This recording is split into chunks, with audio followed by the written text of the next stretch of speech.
Welcome, Thunderbird Nation, to the Thunderbird Coaches Show. As always, we've got Coach Todd Simon. We've got a special guest, Jason Spurgin. Thanks for coming. Thanks for being here. Thank you for having me. Absolutely. Look, the Coaches Show is sponsored by Warehouse Bar Plus Kitchen. Warehouse Bar Plus Kitchen is a proud sponsor of SUU Athletics and has great food, craft cocktails, and is always showing your favorite sports and UFC fights. The Warehouse will be hosting a super party on February the 12th for the big game. Head over to your local sports bar for prizes, food specials, and more.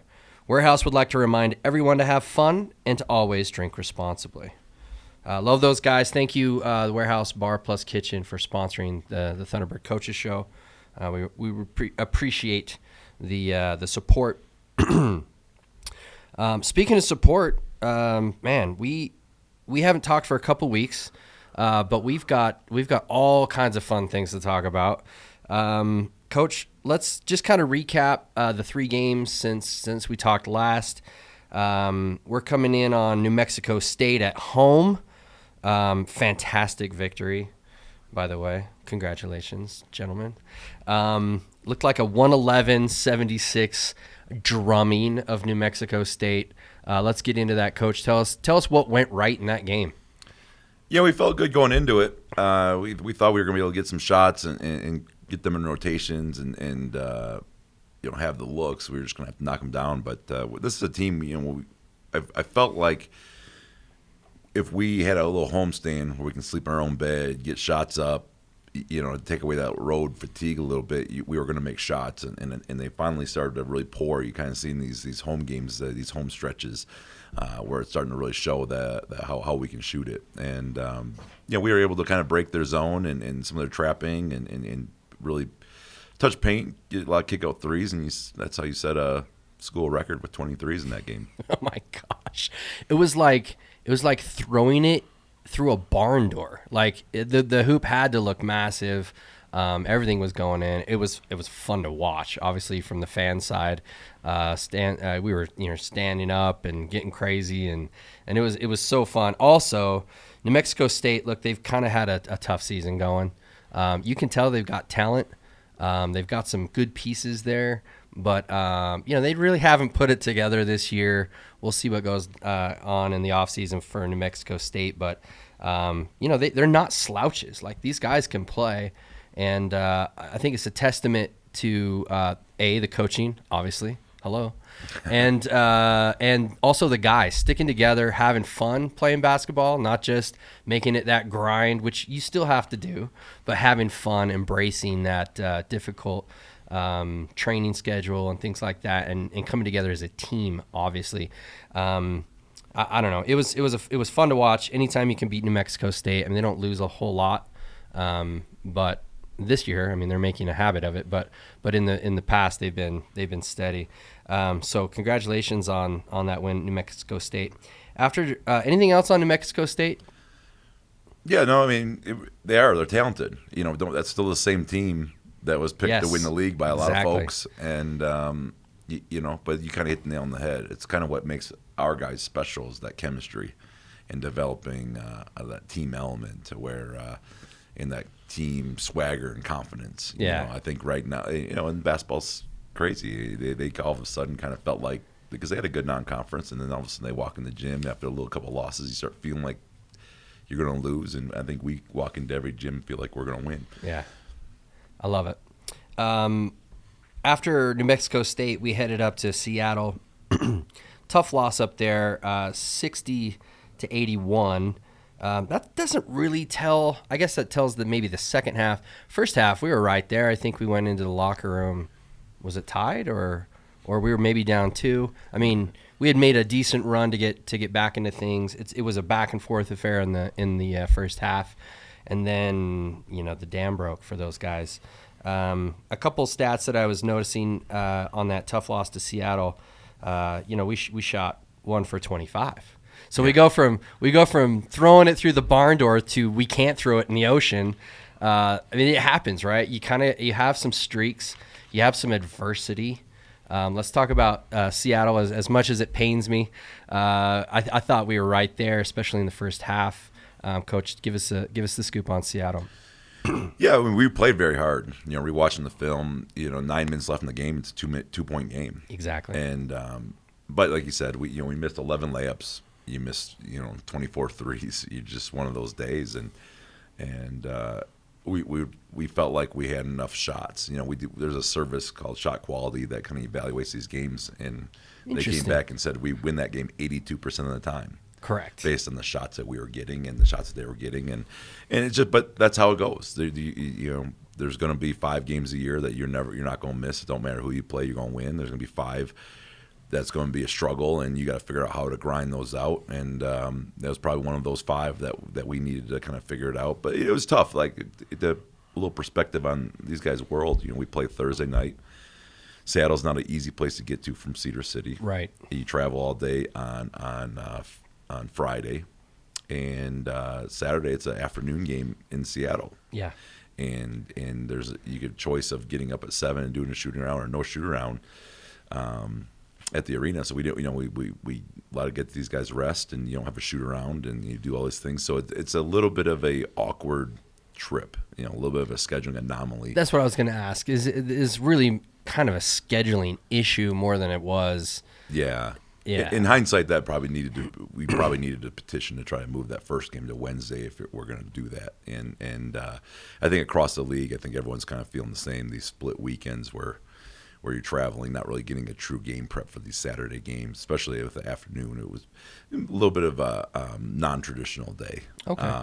Which is okay. We got to go through that, though. We like that grind. Everybody has one, I'm guessing, on the schedule. Yeah, in the WAC. majority of the teams have at least one or two. This is our second one. Of course. But yeah, it makes it for a little tricky, but that's how it goes. We play again. Even if we go 7 for 25, that's probably a W. And and that's not even good. So right. It just tells you the level of but we feel good about that, and we kind of tucked that one away and said, hey, we're still who we think we are. Yeah, and to speak to the unity of the team, like the next game was UVU. So it's like you go from the number 1 team in the WAC to the number 2 team in the WAC, from a Tuesday game to home on, was it Thursday? Thursday, yeah. Yeah, I mean it was a quick turnaround, but the reality is, no, it was Saturday, right? Yep. Saturday to Thursday. The reality is, you could have maybe got down on yourselves and not thrown in the towel, but maybe had a little doubt. There was no doubt in your mind when you came out against UVU. What a game! First of all, phenomenal from top to bottom, hustle, rebounding, shooting. Like you talked about, you broke the press extremely well. In fact, probably since after Kansas, you guys have been breaking the press. I'm not going to say with no problems, but the turnovers have come down, and I think teams are maybe second guessing that press because you guys can get out on it. I love how the center comes up and gives you options and that pass up the middle there. But this game was well attended. I think it was over 4,000. The student section was crazy. They might have set the single game record for student attendance. People living out their university lives in the best way possible. Netflix was definitely down in Cedar City that night because of the attendance. What a great game. Let's talk about UVU and the rivalry that is starting to form. They're conference foes. They're obviously close geographically. They also have a good coach and a well-coached squad. Give us the scoop on UVU. Yeah, first and foremost, the attendance is incredible. Just so much fun. And in my shoes, it's fun to look back. A few years back when we took it over, I think. We're talking about 100 people. Yeah. Oh, I was there. 50 people. And I got a text from former coworker. He said, "Hey, there was we had a game. There was 58, and just to think that from year one to now, we're talking about okay, how do we fill the last 58 seats? That's right. And that's been really fun, and it's really on the backs of these guys. These guys are phenomenal in the community. They're easy to love, and we're good. We're 37-4 the last 3 years, which I believe is among the top in the entire nation at home. We're over 90% win percentage. Wow. And which is up there with the likes of Gonzaga and those. I don't think there's too many ahead of us. So that part's obviously helped, but yeah, hats off. That crowd was amazing. But UVU, great rivalry. Coach Madsen does a phenomenal job. They're really investing in their program, having a lot of success. They're very good this year. They're going to be a factor. They're one of the 4 teams right now at the midway point that have 2 losses, including us. So there's a 4-way logjam here at the top. And so while we're on that subject, we got Seattle with 2 losses. Seattle, yep, they lost 2 this They went weekend. back to back, right? Yep. And then us.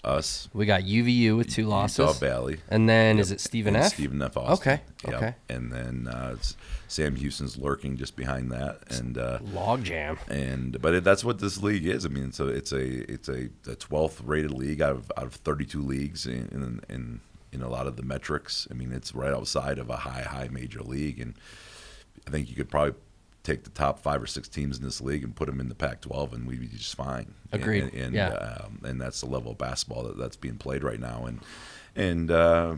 So these last 9 games are going to be pretty fun to kind of see where this thing shakes out. But it's fun to be in the driver's seat and control your own destiny. Yeah. Back to that UVU game. Let's talk about the game itself. Coach Madsen's an animated guy. He's like, what is he, 6'10"?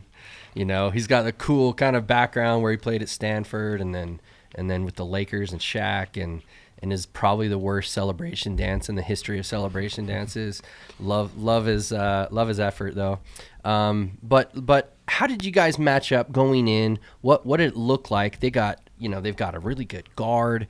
Obviously, I can't pronounce his name, but their center is probably an NBA prospect. We got our own, but he's pretty special, right, at the defensive end, and they can catch lobs and do that kind of stuff. How did you match up, and what did you see on tape that you guys prepared for? Yeah, they did. I mean, they're very talented and very well coached. They're organized. They have a lot of weapons, but we saw some things that we could attack, and to these guys' credit, we were able to do some things that we felt like we could exploit, and even early in the game, as we were down, we felt good because the shots we were getting were good. Good quality shots. So that means that your system was working. You just weren't knocking down. And that was just a matter of calming down and take our time, and they're going to fall. And then on the defensive end, we kind of guarded things one way, and you say, okay, we got to respect XYZ a little bit more, and we made some adjustments, changed it up, completely, and I thought that really changed the game. These guys just played their hearts out, though. I mean, we're the effort, just sopping wet. I mean, guys looked like they got hit by a fire hose after the game, so I don't know that we've the level of effort, which is always constant with these guys, but I thought that was extra exemplary. Yeah, mm-hmm. It was the goal for the rest of the season, right? You can do it. We've done it. We've done it against a tough opponent. Yep. Can you replicate that night in, night out, and bring that same intensity when you're playing, let's say, Cal Baptist versus an in-state rival? Can you bring that on the road too? Can you get that to travel? That's the next step. Well, it was a phenomenal night. One of the, I would probably say, the incoming texts that I was getting were, I haven't seen a crowd like that in 15, 20 years. Right. So not only the amount of people that showed up, but their intensity. Your guys are, I will say this, you guys have a very emotion driven team. When they feel someone's behind them, they play like that extra percent. You know what I mean? It's wild. And when the crowd is up, Jason, how does that feel on the court? Like, are you in the zone and you can't really feel or hear that? Or is it like, okay, it's go time? I would say it's go time. Like you can compare it to like Kansas when you're there playing against the crowd, you always hear them the whole time, and so it's like you finally get some people behind your back. You're like, we got to show out for them, have some fun for them. So. Absolutely. Wind in the sails to push you along. Exactly. Very cool. Well, look, for the rest of the season, I expect Thunderbird Nation, community, students, shout out, by the way, to the students. Incredible job showing up. And like their choreographed cheers are so awesome. Shout out Pep Band also. Yeah. It's a great environment that's been created in the last few years. Tip of the hat to you. Our new athletic director, Doug Newth, is also very aware and involved in getting that student participation in the community. So shout out for the whole team. Reagan Hunsaker, great job as the SID. No, it's just so much more fun when you've got a great product. You guys put a great product on the floor. You hustle. You guys are in it, and then when you get the reaction from the community, it's just a special thing. I want to keep it going. All right, Coach, we have a very special guest. Probably the tallest guest we've had on the show. Will you introduce formally your student highlight here? Absolutely. Today we have Jason Spurgin, our big man in the middle. He's the anchor, our security blanket. I think he's the best big in the league. He's the best defensive player in the league. Shoots 70% from the floor, which is unheard of. But he gets yelled at for the 30% he doesn't make. But no, he's just absolutely fantastic. A great leader off the court and unifier. He's involved in the community, involved on campus, part of the campus community, and so we're absolutely just privileged to have him. So just Jason Spurgin. Jason Spurgin. Women, young and old, scream for you. Men want to be you. It's the Thunder from Down Under, Jason Spurgin. Welcome to the show, buddy. Thank you for having me. Thank you for having me. Absolutely, man. Have just got a few questions that we kind of put together. Coach mentioned you're kind of the eraser, right? Where if Harry Butler gets beat, then all of a sudden you're there to erase the situation. He called you last game. He called you the savior, not the savior, but savior. Not trying to be sacrilegious or anything. But the point is you're there to help erase some mistakes. How is that? How's that pressure? Tell us what happens what are you seeing when you see the floor? Well, I like to think I see everything, but it's not that all the time. But it's a good feeling that your teammates trust you to do your job and be able to help them out when they need it. Just their understanding of they can try their hardest up front up on the ball and Sure. Don't worry about getting beaten because I always got their back. So it's a privilege being in that situation and being unique and being able to help them out. So I love how you fun. put that. A privilege. That's phenomenal. And what you said about they can play as hard as they want, as hard as they can, because they know if they do maybe take a little more aggressive risk on the ball, that you're there to really help. I mean, obviously we don't want them. We've got scheme and we've got stuff we want them to do. But if they are, if they happen to get beat, you're definitely there to help out. Probably gives them a lot more confidence in their defense. Yeah, no doubt. Well, I can see it this year. Our defense seems, especially when it's on, just like our offense. But when our defense is on, it's like teams that normally shoot, 50 or high 40s from the field are shooting like 32%. I mean, you're locking them down. What are some differences between basketball in Australia versus basketball here in the United States? By the way, Jason's from Australia, if you didn't know. He actually doesn't have a massive accent, which, we'll talk about that maybe, but he is from Toowoomba, is that correct? That's it. Yeah. Toowoomba, Australia. So for everyone asking why I'm asking the Australia questions, he is from Australia. Yeah. What's the difference between ball net from down under versus here in the States? Definitely the pace of play and like athleticism. Okay.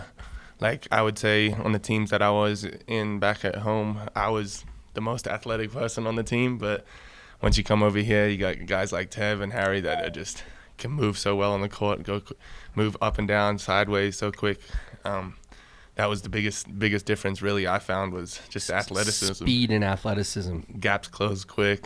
Yeah. People close out quicker. So normally you'd have more time to get the ball up and now it's like you got to get to the rim ASAP because you know someone's coming. Yeah, like you could almost be in cruise control back home, but Sure. here you always got to go 100 miles an hour. It's just pushing you to the next level. Exactly. Yeah. A few other questions I've got you. So obviously, is Toowoomba a big place? Like, excuse me for being naive. I have no idea where Toowoomba is. Give us an idea on the map where Toowoomba is and what's the town like? So it's more of a city. Okay. It's, they would say, the biggest inland city in Australia. Okay. So like, So it is inland. yeah, it is inland, about 3 hours from the Gold Coast in Queensland. Yeah, So okay. best state in Australia. Obviously. So, we're tucked away. We're sort of the bridge between the farming community and I see. the coastline. So Got it. yeah. Are you like 300,000-400,000? How many people in Toowoomba? I think it's getting up to like 150,000 now. Okay. So it's not really a big city. But it's happening. Yeah, it's getting there. It's getting Okay. there. Cool. No big buildings, nothing like that. A lot of just small townhouses. So how did you find, or how did we find, Coach? Maybe you can help answer this. How did you find SUU? What was the path? How did you get scouted? What's the scoop? Difficult but like unique way. So Flynn Clayman, Yeah. the assistant coach here, Yeah, no, Coach Clayman's great. He used to coach one of our family friends from the same town, Harrison Hornery. I see. He attended Mater Dei High School with Harrison With Butler. Harry, okay. There we go. Modern And, Day is a powerhouse. yeah, he's currently at USC now playing with them. So I think my dad was talking to his mom about like the recruiting process. Obviously, he was over here playing high school ball over here and asked what's happening, things like that. And then I think they just sparked up the conversation of how does it work, things like that. And they put us in contact with Flynn, and I think the snowball and just kept Yeah. going and went from there. So we need to high five Flynn next time we see him. Definitely. Right on. Yeah. Okay, so obviously you're from a little bigger town than Cedar City. It's a different culture. There's some similarities, but it's a different culture. What has been? I mean, have the people of Cedar City been accepting? Have you found Cedar City to be kind of a? I mean, obviously there's probably not as much to do in Cedar City as Toowoomba, but how have you found moving up to the States and Cedar City in particular? It's been an eye-opening experience. I'll say that. Yeah. It's very similar to Toowoomba in some ways, of where like in the weekends when I was in high school, like it was either go play sport or you just sit at home and do nothing. So, we always You were had prepared for Cedar City. Yeah, I would say so. I was used to it. So, yeah, no, the community here has been great. It's also very much like Australia. Everyone likes to say hi, smiling, having conversations, and Yeah. yeah. And then when we travel to other cities, it's interesting to see that there's not much as interaction with the community, with people. Yeah. And like everyone seems to be in their bubble. But here in Cedar, everyone's accepting, always wants to know who you are, where you're from. Oh, you're on the basketball team. Oh, you guys are doing so well this year. Yeah. It's a loving environment. It's awesome. A loving environment. We need to tell that to the Chamber of Commerce. Yeah. Cedar City, a loving environment. That's perfect. I like it. Spurge, what food do you miss from Australia you can't get here? Oh, that's a good one. Tim Tams. Tim Tams. Classic. What is Tim Tams? It's like a cookie / biscuit. Okay. Covered in chocolate. Okay. It's Sounds pretty good. bundle of joy, basically. That's a bundle of joy. Yeah. That's I awesome. can attest to that. I can't attest to Vegemite though. Oh, if you said Vegemite, we would have had to cut the broadcast. I'm not a fan. So my sisters were born in New Zealand. Yeah. My parents spent a bunch of time down in New Zealand in the U.S. military. But yeah, we had friends come up and they brought Vegemite, and I'm like, "You're punking me, right? You don't eat this." He's like, "I eat this every morning." I'm all, "You're messed up in the head. That is not delicious flavors." Just a staple of the Australian diet. If you don't have one of those during your lunch, Are you even Australian? exactly. Yeah. So far, you've had a great career, right? You're a redshirt sophomore or redshirt freshman? Technically sophomore. Got it. And you have a bright future ahead of you. What has been your favorite moment so far as a T-Bird? Favorite moment. I would say my freshman year when we won the championship in Portland. Yeah. First time ever being a part of something like really winning like that. And Way cool. Yeah, it was an awesome experience. I don't think I'll forget it. You don't think you forget it, but I think you're going to repeat it. Yeah. That's the plan. The second one's even sweeter, so we'll just have to work towards that. I talked to a couple of your teammates just barely before the show, so they had a couple questions that they thought would be fun to ask. What's your favorite go-to spot for a meal here in Cedar City? Go-to spot meal definitely has to be All American Diner. That's what they said you'd say. And then how often 100%. do you go? It's probably like 2, 3, 4 times a week, depending on how many times someone wants to take me. So do they know you by name? Like you show up and they're like, Spurge. Basically, they're same order. Yep. I love it. They know what we want, and That's kind of cool. They're always fun. You walk into a place and they know you, and B, they know your order. Yeah, That's awesome. It's quite I'm nice. glad I'm not the only one. Yeah. Have you put on any weight since arriving here in Cedar City? Yeah, some would say too much. Yeah, no, I came in a little bit light as a freshman, but Coach I is doing wonders in the weight room with me, and filled out like quite a bit. Absolutely. When I recently went back home in the summer, a couple of people I used to play basketball with sort of didn't really recognize me. They're like, just, wait whoa. a minute, what are they feeding you Yeah, up there? exactly. You put a little size on you, and I was like, oh, someone does notice. Does it is it a weird transition going from maybe a thinner frame to a more filled out frame? Does it help your game? How do you feel like it's affected your basketball? I think it's had more positives than like negatives. I'd Yeah. say you just feel like you can just stand your ground a little bit more. My freshman year, Vaughn used to just push me around like I was nothing. And I just felt a little like, what am I doing over here? But the last couple of years when I put some size on, it just helps out defensively a little bit more. And Yeah, this league has some pretty nice bigs and some decent size, and so 100%. I'm glad that you're feeling a little more filled out there. And then D Barnes said you got to ask him about what is his deal with chips. Ooh, I love a little snack every now and then. Between classes, something like that. Get a water, some chips. Do you have like a constant stash of like chips like at all times? Yeah, it's back home in my cupboard. There's always some sort of chips in there. That's awesome. Yeah. And then he also said he'd like to hear from you. What's your favorite Coach Simon quote or like impersonate? Like, Ooh, this is a tough one. There's so many classic there's ones. so many classics. But like That's PG-13 that you can say on the show. Always PG-13. No, we have me, Maze, and Harry in the back of the film room. Every time we have our binders out, we have a little competition going to try guess what he's gonna say first thing in the film room. So Harry's winning that competition right now. I haven't been really hitting my shots, but I'd say classic would be like, all right, game plan is, and then he lays out what the week is going to be. So that's my go-to in the film room. Game plan is ... Yeah, exactly. That's cool. That's so cool. Yeah. God, so many things. Like, if you had a comment to the fans, what's your reach out comment to the fans right now? Oh, I would just say, like, I appreciate you guys being there.